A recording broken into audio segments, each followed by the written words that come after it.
Hello. Good evening all.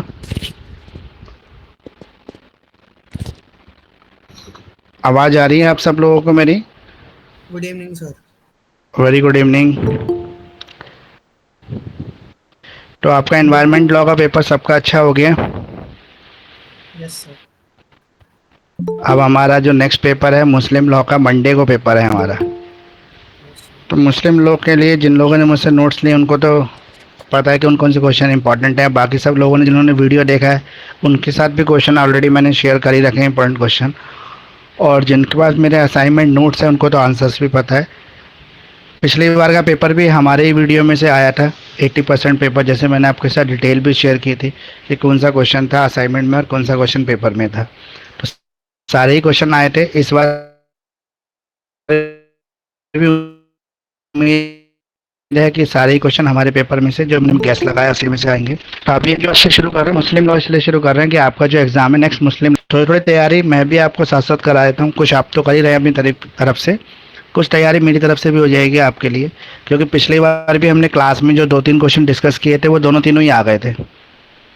अब ये bye God grace है या कुछ भी कह सकते हैं, वो तीनों ही क्वेश्चन जो हमने क्लास में डिस्कस किए वो तीनों पेपर में भी आए। लेकिन अभी हम जो आज शुरू कर रहे हैं मुस्लिम लॉ शुरू करें। तो मुस्लिम लॉ में अगर पहला क्वेश्चन अगर हम डिस्कस करेंगे तो वो सोर्स मुस्लिम लॉ से शुरू करेंगे इसको। तो सोर्सेज ऑफ मुस्लिम लॉ, पहली बात तो मुस्लिम लॉ के बारे में ओवरऑल आप क्या जानते हैं सभी, कि क्या है मुस्लिम लॉ?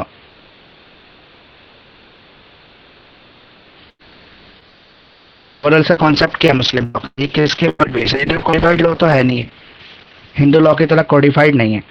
ये कैसा कानून है और किसके ऊपर बेस है? कुछ तो बताइए जिसको भी पता।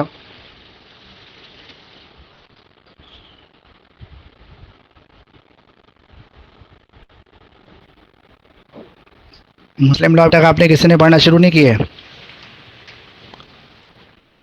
बताओ, आपका एग्जाम मंडे को यार, आपने किसी ने भी मुस्लिम लॉ अभी तक पढ़ा ही नहीं है।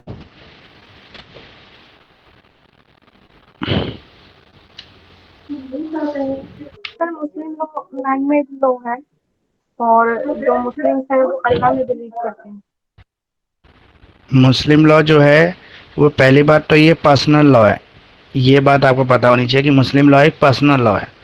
दूसरी बात, ये कॉडिफाइड नहीं है, ये शरीयत पे बेस कानून है। इसमें शरिया को फॉलो किया जाता है। और शरिया में दो चीज़ें आती हैं, प्रॉफिट मोहम्मद और कुरान शरीफ। प्रॉफिट मोहम्मद, कुरान की मतलब उनको दिखते थे कि प्रॉफिट मोहम्मद को हूरें नज़र आती थी और वो हूरें आके उनको मतलब हूर्स आके उनको वो ज्ञान देती थी कि क्या चीज़ है। मतलब कहने का मतलब ये है कि उनको सपने में परियां दिखती थी और परियां उनको बता देती थी कि अल्लाह क्या कहना चाहता है, और वही चीज़ें वो अपने आगे फॉलोवर्स को बता देते थे अगले दिन। तो इस तरीके का कॉन्सेप्ट चल रहा था और पहली बार इन्होंने ही इसको एक किताब के रूप में जो था मुस्लिम लॉ को इन्होंने लिखा, किताब लिखी थी प्रॉफिट मोहम्मद ने। तो प्रॉफिट मोहम्मद जो उसके मैसेंजर है, तो अल्लाह एंड हिज मैसेंजर का जो मैसेज है वो आपका शरिया है। शरिया के अंदर ये चीज़ें लिखी हुई हैं, भगवान मतलब भगवान और भगवान के दूत की जो बातें हैं वो, और इसे हम लोग मुस्लिम लॉ के रूप में फॉलो करते हैं। तो शरिया का कानून है मुस्लिम लॉ जो है आपका। अब इसके सोर्स क्या है मुस्लिम लॉ के? तो पहला सोर्स जैसे आपने पढ़ ही लिया, कुरान है। कुरान इसका पहला प्रथम सोर्स है। अब ये कुरान जो है इसमें क्या लिखा हुआ है? कुरान शरीफ में क्या लिखा हुआ है? कुछ मुस्लिम स्टूडेंट्स अगर होंगे तो वो बता पाएंगे। आज तो वैसे सारे मुस्लिम जो होंगे वो ईद में शायद बिजी होंगे, आज की ईद है ना हमारी, इस वजह से। जैसे हमारे हिंदू धर्म में भगवत गीता है, रामायण है, उसी तरह से उनकी होली बुक जो है, जैसे हमारे पंजाबियों में गुरु ग्रंथ साहिब होते हैं, तो उसी तरह से मुस्लिमों के अंदर कुरान शरीफ होती है। और कुरान के अंदर खुदा की, भगवान की जो बातें हैं वो लिखी हुई हैं, जो उन्होंने कहा है अपने फॉलोवर्स को जो बताना चाहते हैं, तो वो सारी चीज़ें कुरान में लिखी हुई हैं। तो कुरान प्रॉफिट मोहम्मद ने बनाई थी, उन्होंने इसको लिखा था। अब अगला आता है सुना। सुना क्या होता है बताइए? सर जो हमने जो सर कुरान जो मोहम्मद प्रॉफिट मोहम्मद ने जो बोला था वो जो कुछ लोगों ने सुना और देखा तो उसी को सुना बोल दिया उन लोगों ने। सुना मतलब सुनने से वर्ड पैदा जो हुआ सुना है। हुआ है। हाँ, सुना वर्ड जो है वो सुनने से पैदा हुआ है, इसका मतलब है सुना हुआ।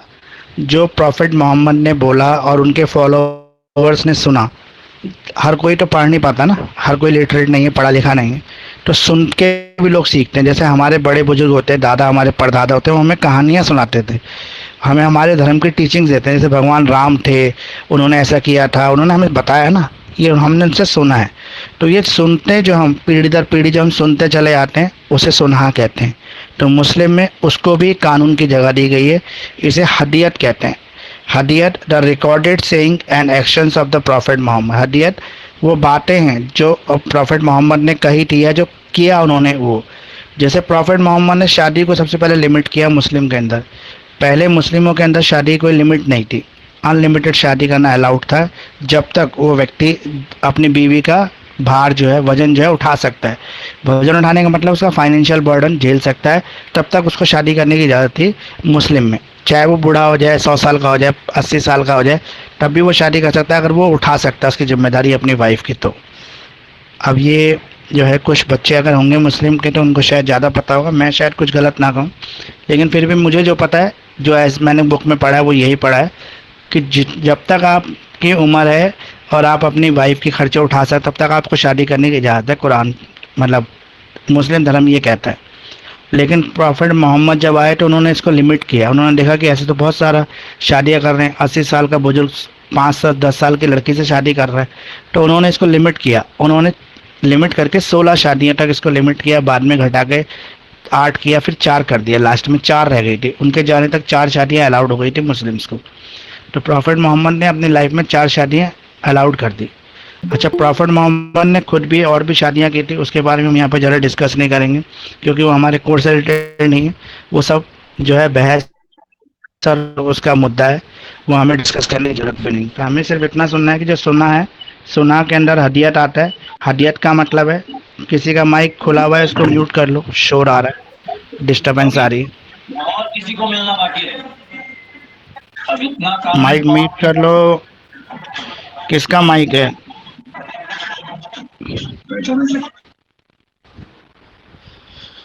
तो हदीयत क्या होता है? हदीयत का मतलब यही है कि जो प्रॉफिट मोहम्मद ने कहा और जो उन्होंने किया, उन दोनों चीज़ों का अगर हम रिकॉर्ड कर दें तो वो हदीयत कहलाती है। मुस्कान, कुछ कहना चाहते हो आप? और भी एक बंदा था, अब तू बताता है वो कौन था? सच गुरुवारे के और भी तेरे के आते हमें बता दो। सर क्या हदीयत परेशान? करता किसमें लिखना है? हदीयत करता किसमें? आपके यहाँ से बहुत शोर आ रहा है टीवी का, समझ में नहीं आ रहा आप क्या कहना चाहते हैं। सर हदीयत करता किसमें है? हदीयत का मतलब पूछ रहे हैं आपके यहाँ? सुना के अंदर है हदीयत। ओके। थोड़ा अपने पीछे का बैकग्राउंड कम करो ताकि कुछ समझ में आए। तो सुना मतलब, सुना के अंदर हदीयत बता रहा था मैं आपको। सुना में वो सुनी हुई बातें हैं जो हम अपने पूर्वजों से सुनते आ रहे हैं और उनके थ्रू फॉलो कर रहे हैं। जैसे हमारे धर्म की सबसे पहली टीचिंग हमारे हमारे माता पिता सिखाते हैं, फिर हमारे दादा दादी, फिर हमारे माँ मामी, फिर हमारे नाना नानी, जो भी हमारे रिलेशन, जैसे मैं बड़ा होता जाता है, बच्चा बड़ा होता जाता है, वैसे वैसे अपने रिलेशन से वो सीखना शुरू करता है। तो वो उसके टीचर्स हैं सारे, जो उसको उसके धर्म की टीचिंग देते हैं। तो इस तरह से मुस्लिम में भी है। ये हो गया हदीयत। अब है सिरा। सिरा क्या होता है? सिरा, सिरा मतलब है प्रॉफिट की बायोग्राफी। प्रॉफिट मोहम्मद की जो बायोग्राफी, एक होता है ऑटोबायोग्राफी, एक होता है बायोग्राफी। दोनों में क्या फ़र्क है?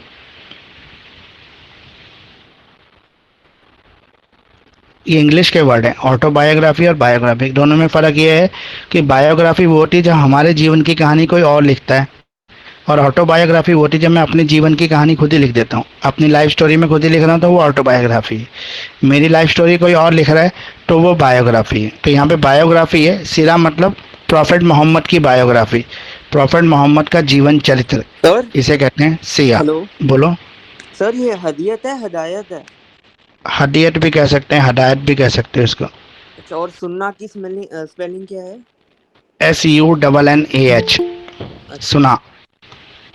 उसके अंदर हदायत आता है। हाँ, HADITH लिखा है। हदीयत बोलो, हदायत बोलो, कुछ भी बोलो इसको। सिरा होता है SIRA, सिरा। सिरा जो है वो प्रॉफिट मोहम्मद की बायोग्राफी है। दोनों चीज़ें इसके अंदर कवर हो गई सुना के अंदर। अब आगे अगला इसका पॉइंट है consequences of the Muslim community, जिसे इजमा कहते हैं। इजमा अगले जो कुरान मतलब अगला जो ये मुस्लिम लॉ का सोर्स है वो इजमा है। इजमा क्या होता है? हम लोग हिंदू हैं। इसमें हाँ बोलो बोलो। सर इज्मा वो होता है ना सर, जिसमें जो मुसलमान के जो बड़े लोग होते हैं वो ही अपनी अपनी ओपिनियन देते हैं।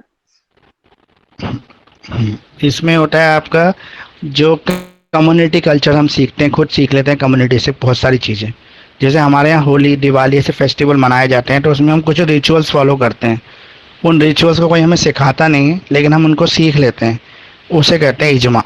तो इजमा is the consequences of the Muslim community on the particular issue और क्वेश्चन। किसी एक विषय की जानकारी हमें हमारी कम्युनिटी के थ्रू मिल जाती है। ठीक सर है। हाँ जी। सेकंड सैम का सोशियोलॉजी क्लास कब लोगे? अभी आप सेकंड सेम की यहाँ पे मत पूछो, अभी सेकंड सेमेस्टर की भी शुरू करेंगे, लेकिन फिलहाल अभी हमारा मुस्लिम लॉ चल रहा है। Okay sir. आपको अभी बैक का पेपर होगा ना, ये तो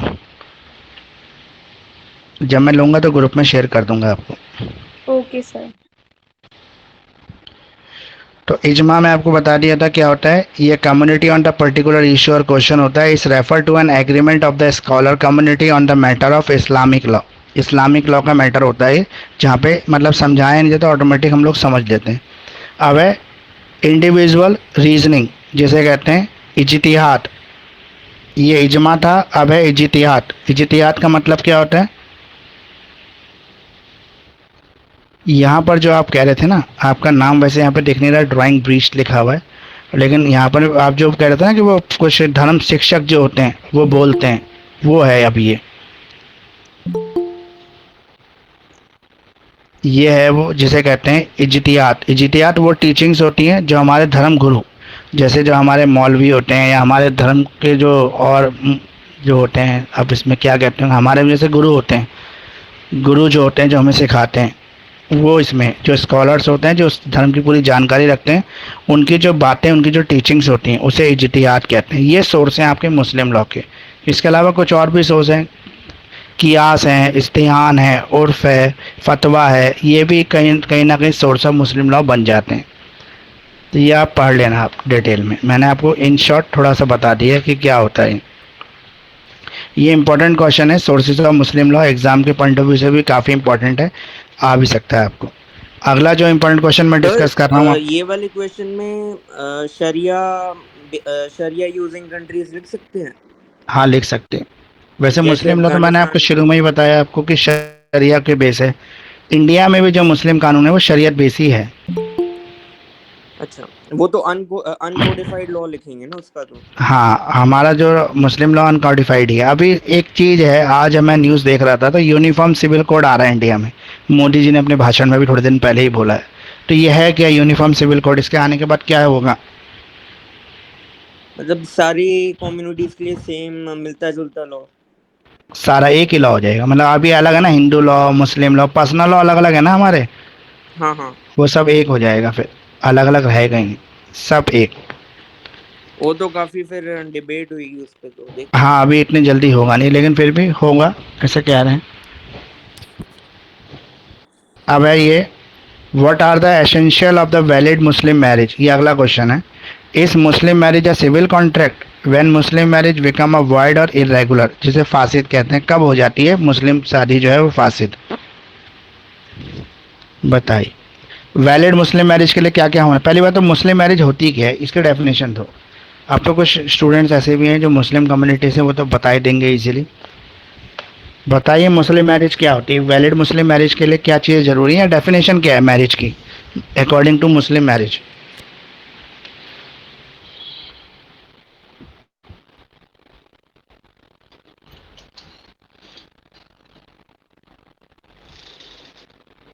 बिल्कुल शांत हो जाते, बोलो कोई। मैरिज वगैरह लिखेंगे, सिर्फ पर्टिकुलर हमें सिर्फ डेफिनेशन देनी, मोटा मैरिजेस नहीं बतानी, डेफिनेशन देनी है मैरिज होती क्या है।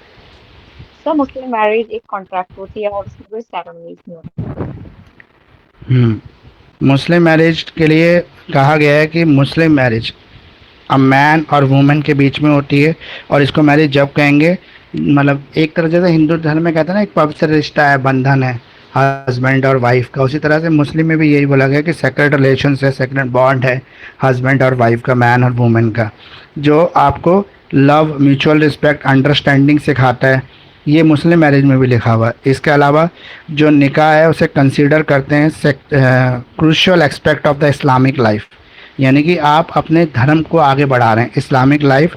It is believe a means of the attending the spiritual purification and attending the closeness to Allah, यानी कि ये आपकी पवित्रता, स्पिरिचुअल क्लीननेस का मतलब है आपकी आत्मा की शुद्धता के लिए है, और आप अल्लाह के और करीब हो जाते हैं क्योंकि आप अपने धर्म को आगे बढ़ा रहे हैं शादी कर कर, अपनी कम्युनिटी विस्तार कर।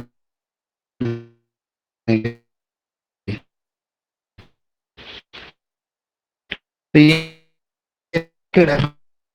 आपको करना पड़ेगा।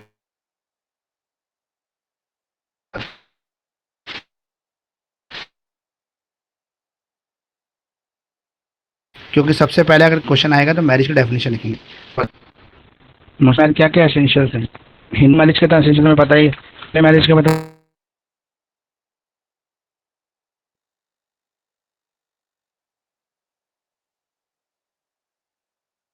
सर आपकी आवाज नहीं आ रही।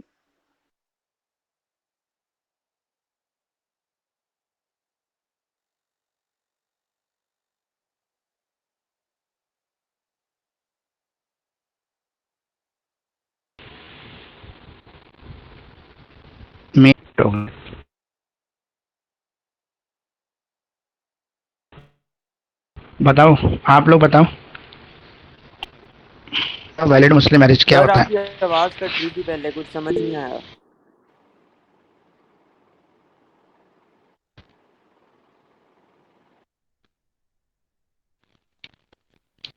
वैलिड से मैरिज होगी, ओरिजिनल नाम से ज्वाइन करो, क्या नाम है। नहीं, सर आपकी आवाज कट रही थी, कुछ समझ नहीं आया। अजीब से नाम से ज्वाइन किया हुआ। बोलो essential of a valid Muslim marriage. दोबारा पूछ रहा हूँ आपको, essential of Muslim marriage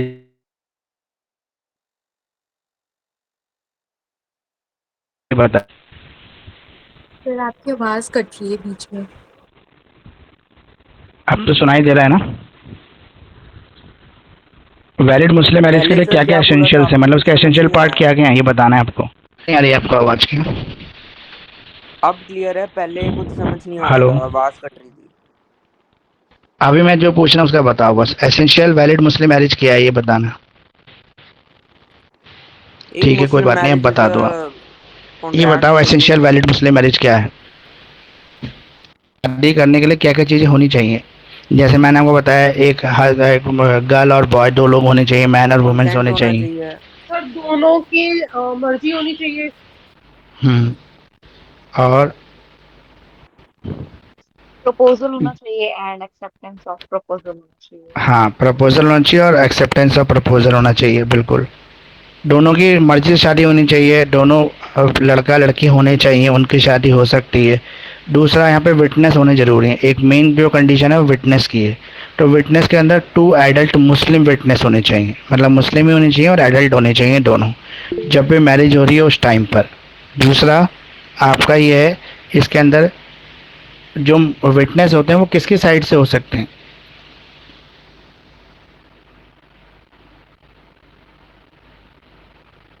girls की साइड से, बॉय की साइड से, किस साइड से, मतलब हस्बैंड या वाइफ किसकी साइड से होते हैं विटनेस,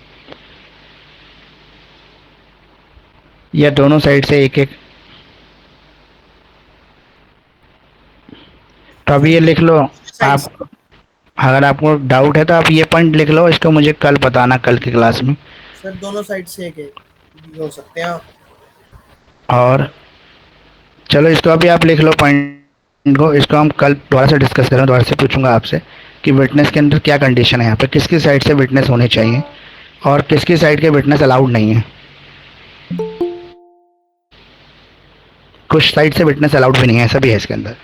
अच्छा ठीक है, अब है पेमेंट ऑफ महर। महर सबसे इंपॉर्टेंट चीज़ है यहाँ पे, डोवर कहते हैं, महर कहते हैं इसको। तो महर क्या होता है,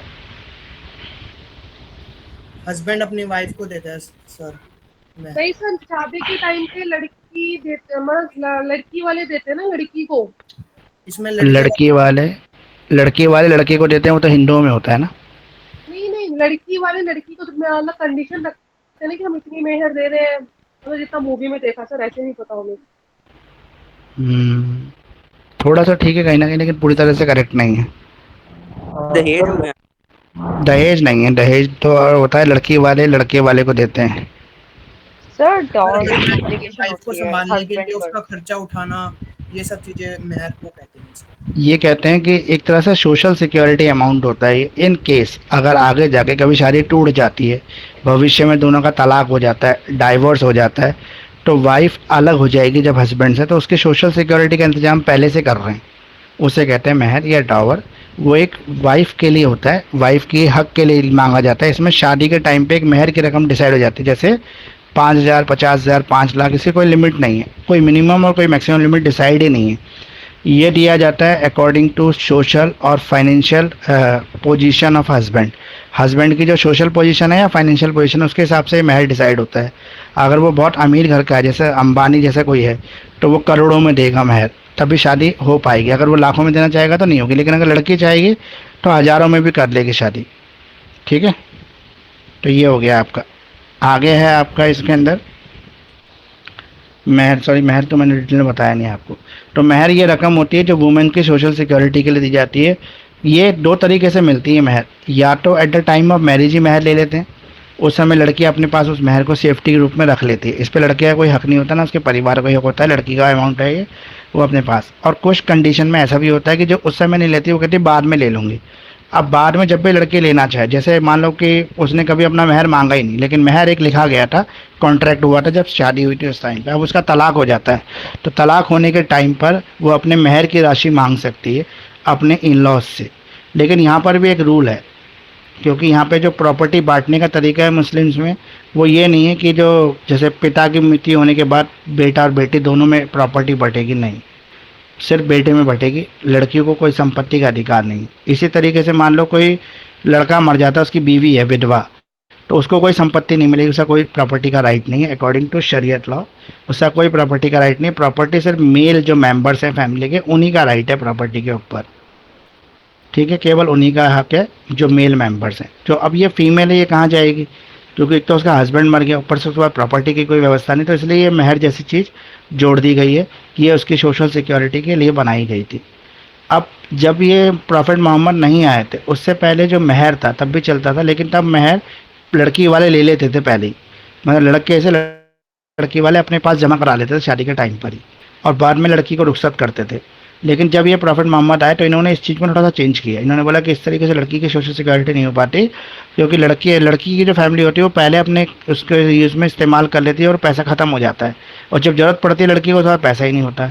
तो ये बोला गया, प्रॉफिट मोहम्मद ने इसके लिए बता दिया कि या तो उस समय लड़की ले ले और अपने पास रखे, या फिर लड़की बोले कि आगे जरूरत होगी तब मैं मांग लूँगी। तो जब अगर तलाक होगा या विधवा हो जाएगी, विधवा होने की कंडीशन में वो महर किससे डिमांड कर सकती है, वो अपने इन लॉ से डिमांड करेगी, लेकिन सिर्फ अपने ससुर से डिमांड करेगी।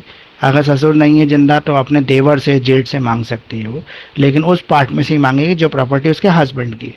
फॉर एग्जाम्पल, अगर उसका कोई बेटा है तो बेटा वारिस बन सकता है, लेकिन अगर उसकी बेटी है, बेटा है ही नहीं, तो बेटी वारिस नहीं बन सकती उस जायदाद में। वो जायदाद पूरी की पूरी उनके पास डिस्ट्रीब्यूट हो जाएगी, उसके ससुर के और उसके हस्बैंड के भाइयों में डिस्ट्रीब्यूट हो जाएगी प्रॉपर्टी। तो ये मैंने आपको काफ़ी डिटेल में बता दिया। महर तक हमारे हो गए थे essential of valid Muslim marriage. अगला है लीगल एज। एक लीगल एज के अंदर ही शादी करना अलाउड है। वैसे मुस्लिम के अंदर माइनर की शादी भी अलाउड है, माइनर की शादी के लिए भी ऐसा नहीं है कि मना है, लेकिन उसमें रूल दे रखा है कि माइनर की शादी जब हो पाएगी जब उसका जो मेजर है, मतलब जैसे उसके जो एल्डर्स हैं, पेरेंट्स हैं, उनको वहाँ पे उसकी जगह रजामंदी देनी पड़ेगी शादी करते टाइम पर, उनकी मर्जी चलेगी। वैसे लीगल एज जो है उसमें बोला है पुवर्टी की एज।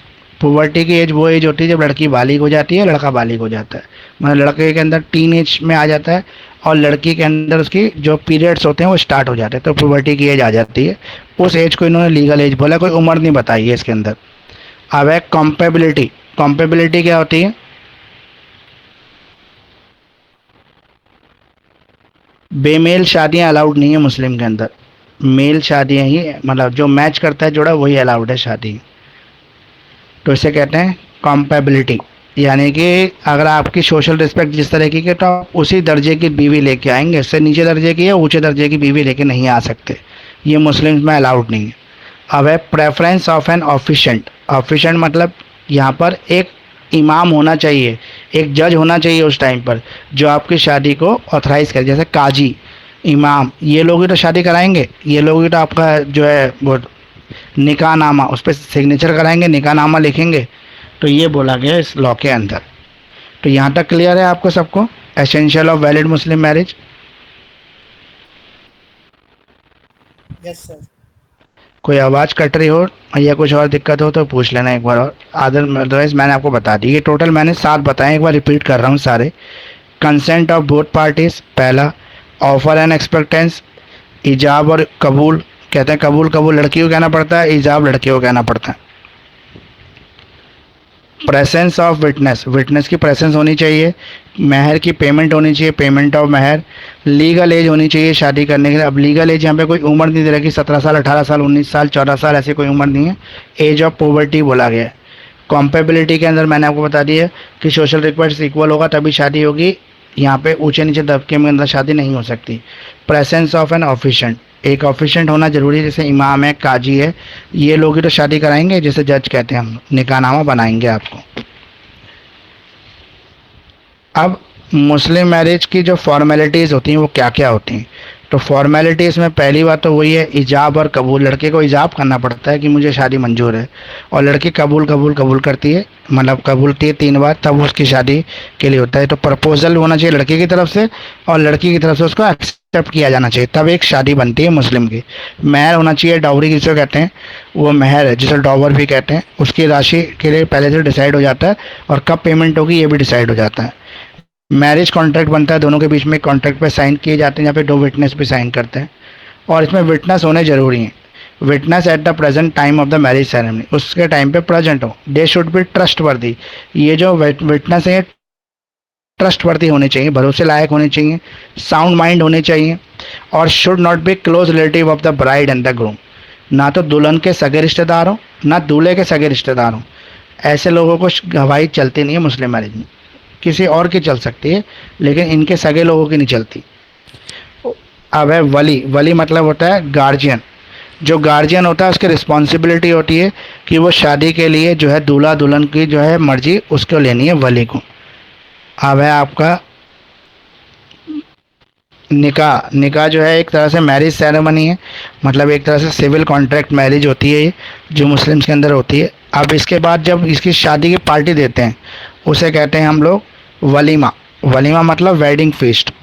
मुस्लिम के अंदर शादी होने के बाद उसकी पार्टी देने का कल्चर से हमारे यहाँ पे रिसेप्शन देते हैं हिंदुओं में, ऐसे वहाँ पे वलीमा करते हैं। वलीमा मतलब वही रिसेप्शन पार्टी है शादी की, जहाँ पे दूल्हा दुल्हन की दोनों की फैमिली आती है, उनके रिश्तेदार रिलेटिव्स आते हैं। अब है कंज्यूमेशन ऑफ मैरिज।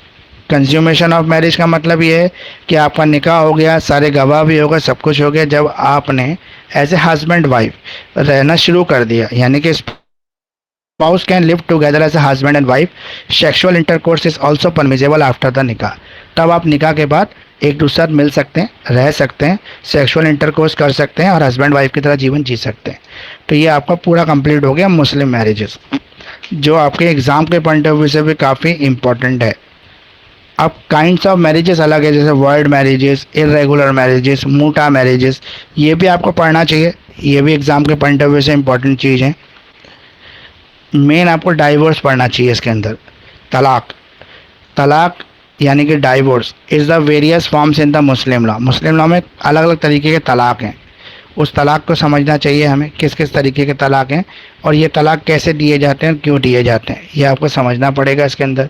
तो डाइवोर्स, तलाक, सबसे सरल रूप तलाक का तो वही था जो अब मोदी सरकार ने बैन लगा दिया, 3 बार बोलना है आपको तलाक तलाक तलाक, और शादी तलाक हो गया, उसमें कुछ और करना ही नहीं। तो डाइवोर्स करने सबसे ईजी मेथड था जो इन्होंने बिल्कुल बंद कर दिया। मोदी जी ने एक्ट ले आया आपका ट्रिपल तलाक बैन इंडिया के अंदर। तो अब कौन से तरीके हैं तलाक लेने के? आपको कोई तरीके पता हो तो बताओ, या आपने कुछ पढ़ा हो तलाक के बारे में? अब तो फिर हिंदू लॉ के रिलेटेड ही होगा, जो हिंदू नहीं लॉ नहीं है फिर। नहीं नहीं, ऐसा नहीं है, हिंदू लॉ जैसा नहीं है। फिर यूनिफॉर्म कर दे, यूनिफॉर्म सिविल सेम कर दिया होगा। तब आएगा यूनिफॉर्म, आएगा जब होगा। अभी तो शरीयत लॉ ही चल रहा है ना, अच्छा। इंडिया में भी शरिया का लॉ ही फॉलो हो रहा है, सर वो मुस्लिम ना पर्सनल लॉ के अकॉर्डिंग। तलाक उल सुन्नत और तलाक उल बिन्नत करके कुछ है। हस्बैंड जब तलाक देता है, हस्बैंड के तलाक देने के तरीके अलग हैं और वाइफ के तलाक देने के तरीके अलग हैं।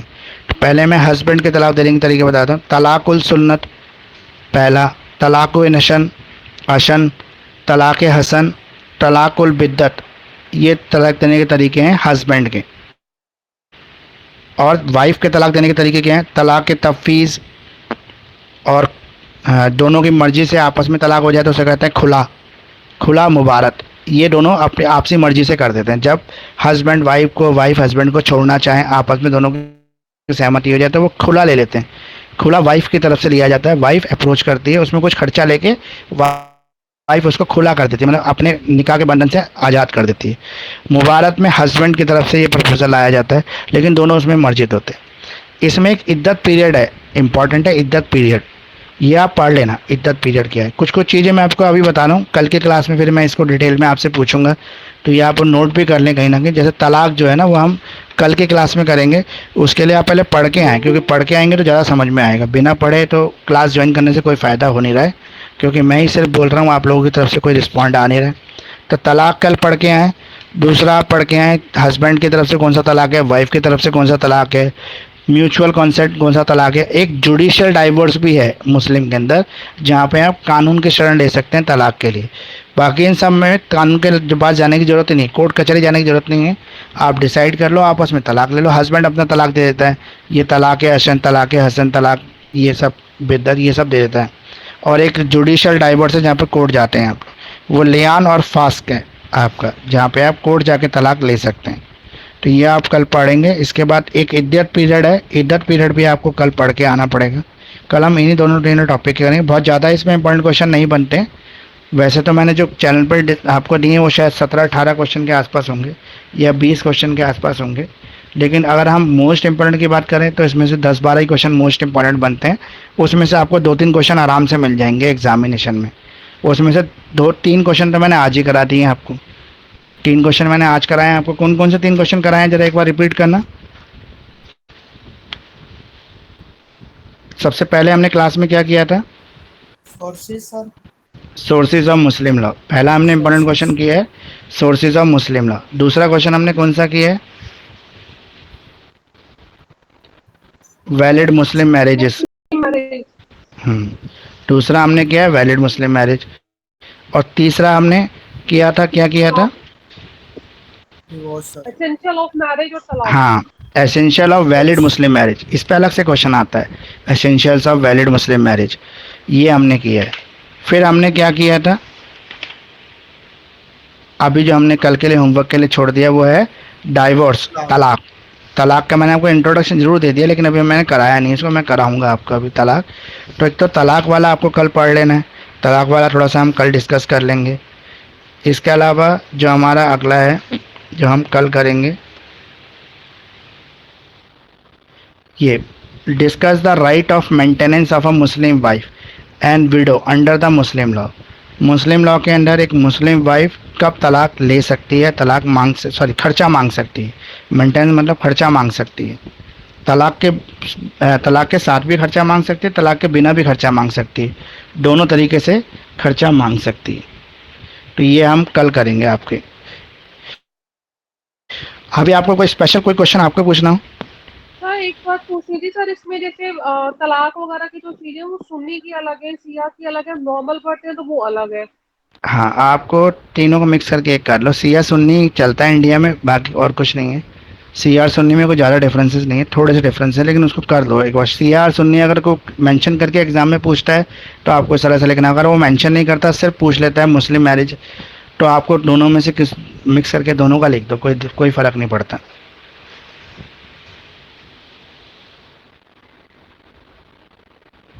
बाकी ये सब आप कर लो, कल हम एक बार फिर से क्लास करेंगे और इसको डिस्कस करेंगे। अभी ये है, जितने भी बच्चों ने क्लास की, जितने मैंने आज बताया आपको, आप उसके नोट्स तैयार कर लो अपने पास, और 3-4 दिन में आपका इजीली मुस्लिम लॉ तैयार हो जाएगा मंडे के एग्ज़ाम से पहले पहले। और मुस्लिम लॉ में बहुत ज़्यादा है भी नहीं, लिमिटेड सा ही कॉन्सेप्ट है, लेकिन थोड़ा से वर्ड्स जो हैं वो नए नए से हैं सुनने में, जो हमने सुने नहीं है। जो हिंदू कम्युनिटी से उनको ये वर्ड सुनने में थोड़े से अजीब लगेंगे, नए लगेंगे, उनको थोड़ा सा आपको फेमलाइज करना है बस। वो आप एक बार उसको समझ लोगे, तरीके से कर लोगे। राजकुमार जी, कुछ कहना है आपको? कुछ नहीं कहना?